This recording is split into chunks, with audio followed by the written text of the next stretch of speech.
but I understand what they want to do. But very threat for us in future. They just only focus on government or country interest.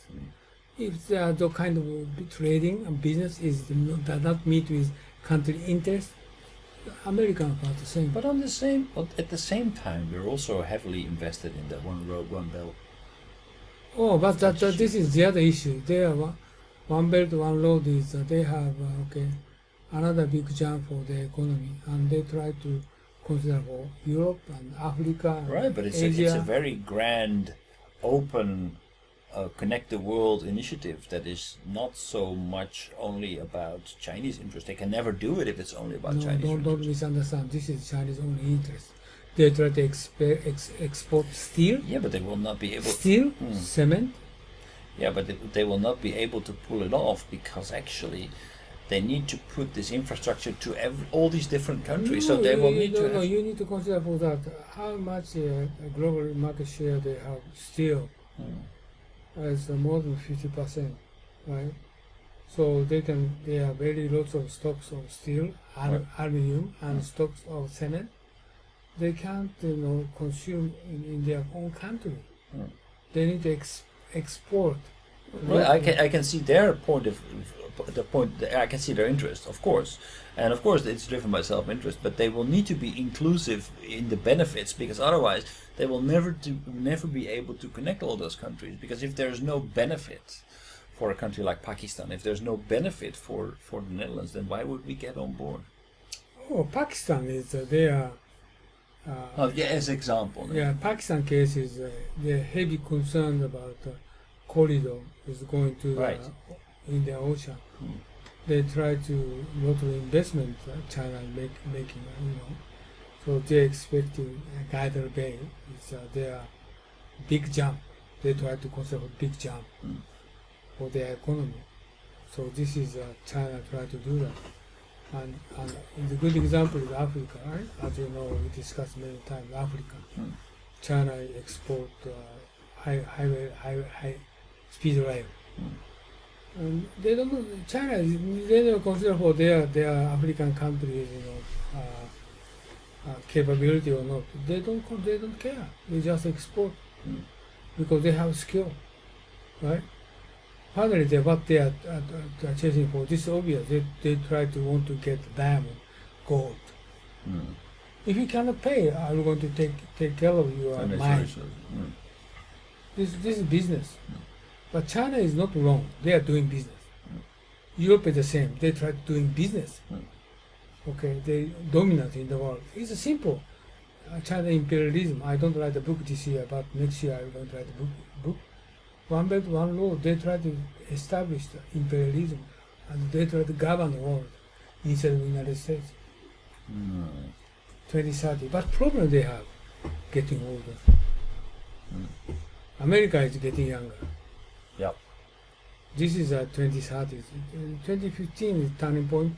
2030 is obviously China is losing power. So they can sustain their one belt, one road.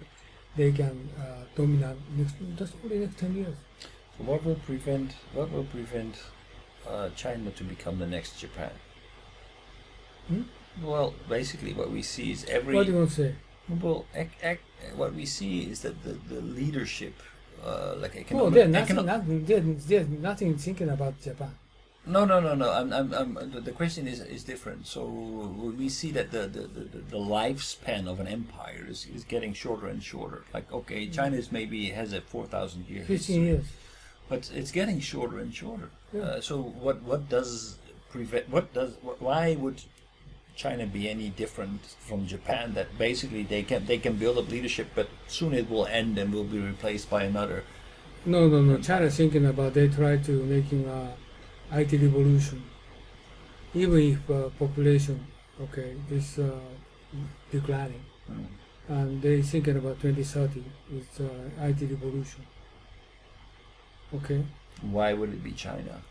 China is a government, tremendous amount of money in Right, putting but money I mean, for IT. Yeah, but IT, it doesn't require a lot of money. So that's basically IT as it Do you know in the- essence, in essence, I think IT, the people who are truly innovative and really progressed, it doesn't require a lot of money. It doesn't.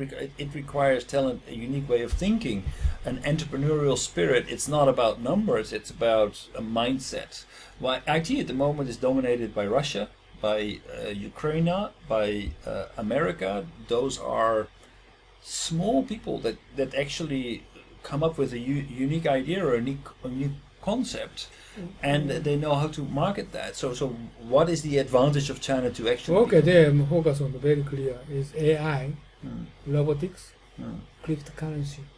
Right, but why would they be the first? Just you trained what's the name of chain? Blockchain. What chain? Blockchain. Huh? Blockchain. Blockchain. Blockchain. What is they are focusing on? Mm.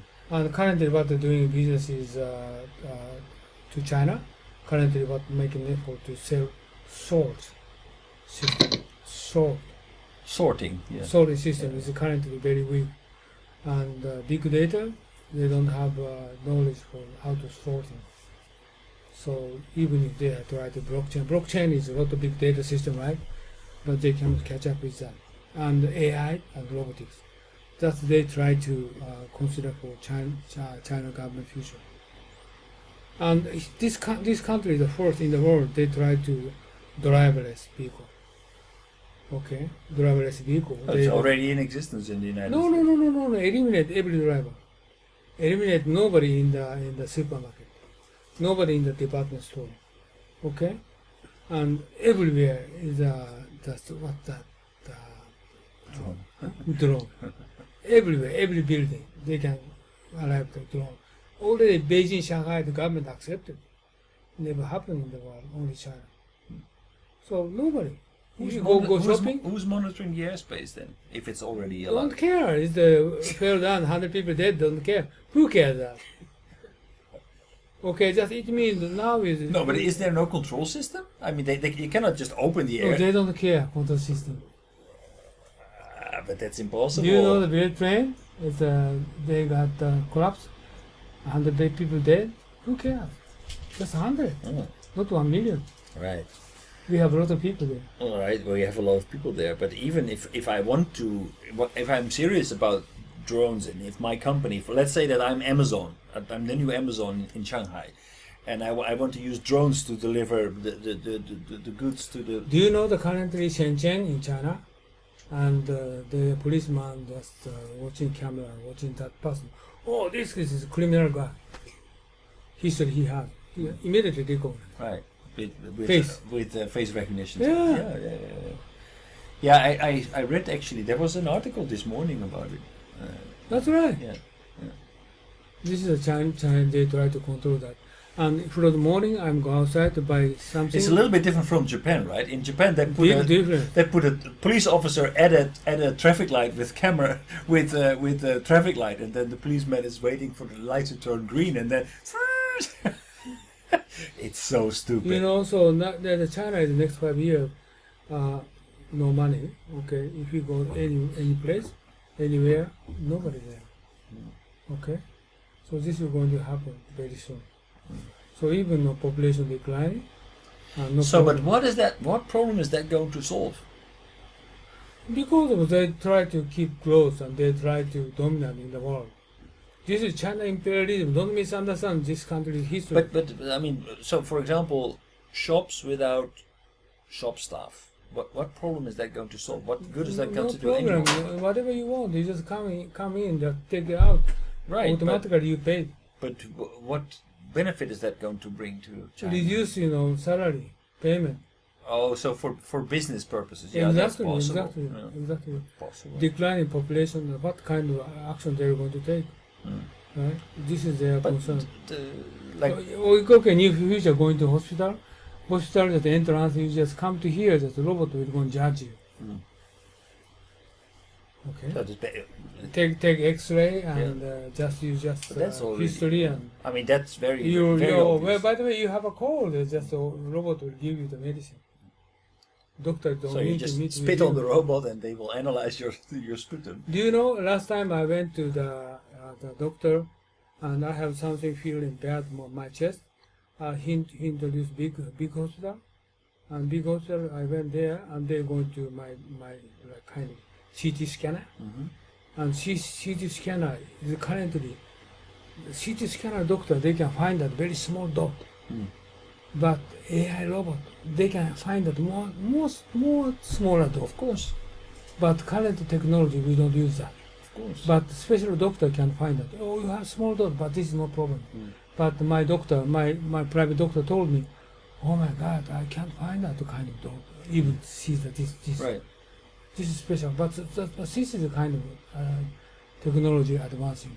It's like Takai-san was talking about. It's basically, we are now capable of monitoring. Oh, there's actually a lot of traffic on this road, so we are able to monitor, but not control. But AI will be able to control that. Okay, in Japanese case is different. Japanese case is more reluctant to adopting kind of technology, right?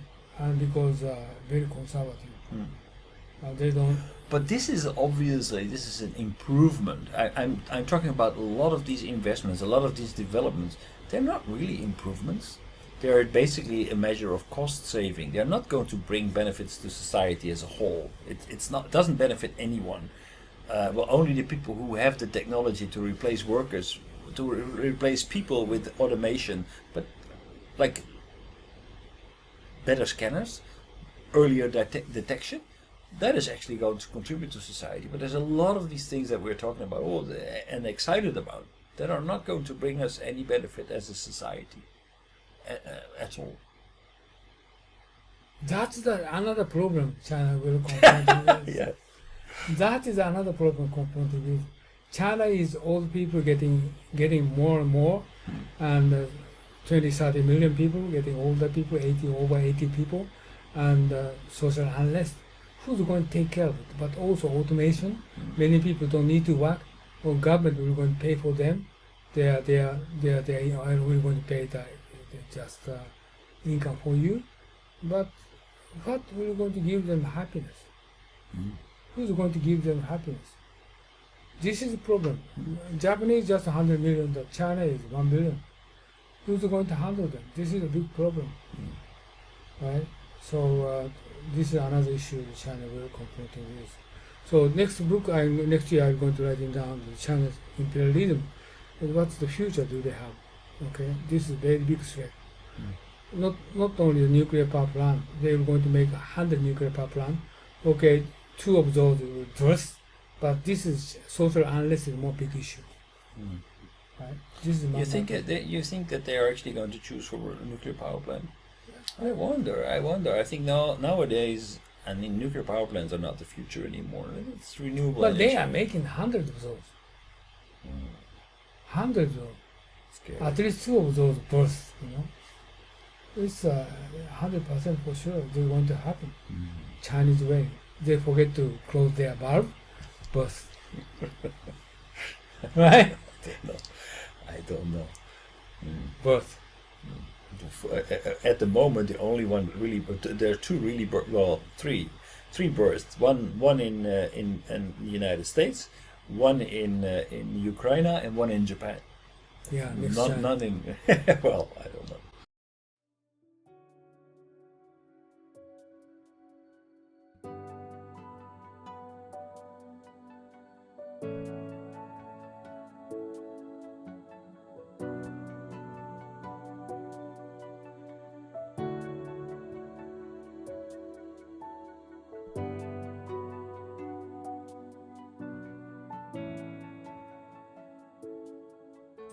はい、皆さんこんにちは、雲野です。今日はですね、雲野塾の研修のプログラムをご紹介したいと思います。で、こういうふうなホームページありますけれども、ぜひですね、一度中身をご覧になっていただきたいと思います。今日はブーキューブさんのスタジオに来て、この収録をしておりますので、中身はこういうふうになってて、今最近ホットなね、グローバルリーダーの定義など書いてあります。で、特に経団連が作成しました、留学すれば英語ができて専門性を持つというだけではですね、グローバルリーダーになれないとここに書いてありますようにですね、仕事ができる専門性を持つ英語ができるだけじゃなくてですね、私どもの塾ではリベラルアーツということ、それからもう一つは孫子の兵をさらにはですね、日本の歴史というものを合わせて教えることによって皆さんが海外の欧米の方々ともしくは華僑圏の方々と正々堂々と渡り合えるような人物を育成しようというふうなことを考えています。ここに次のスライドが出ておりますけれども、ここに書いてありますのはですね、さらに、私どもの雲野塾の中身につきましてはですね、欧米の資料しか使っておりません。また実際に雲野塾は英語でやっておりますので、英語の講師が話しておりますけど、各週はですね、日本の歴史をまだ教えてますので、各週の午後はですね、日本のプログラムをしております。以前はこれ有料だったので、今はですね、実際に会場費も取っていただいておりませんで、毎回5000円ということで、朝9時から午後5時までやっておりますので、ぜひ皆さんですね、ご検討の上ご参加いただければと。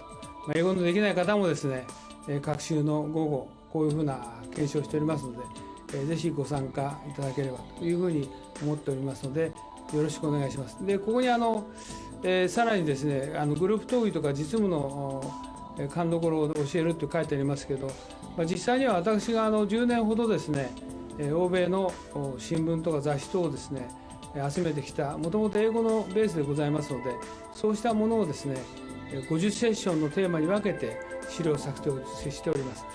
そういうことで、世界のオペレーション、もしくはカントリーリスクも含めてですね、しかも世界のトップの方々に対しても、いろいろな分析とか洞察をしてですね、議論をしております。そういったことも含めてですね、今後ともよろしくお願いしたいと思います。以上で私の挨拶を終えますが、今回のこのビデオの収録にあたってはですね、V キューブさんのスタジオをお借りしてですね、お時間を頂戴して、このビデオを作成させていただきました。よろしくお願いします。どうもありがとうございました。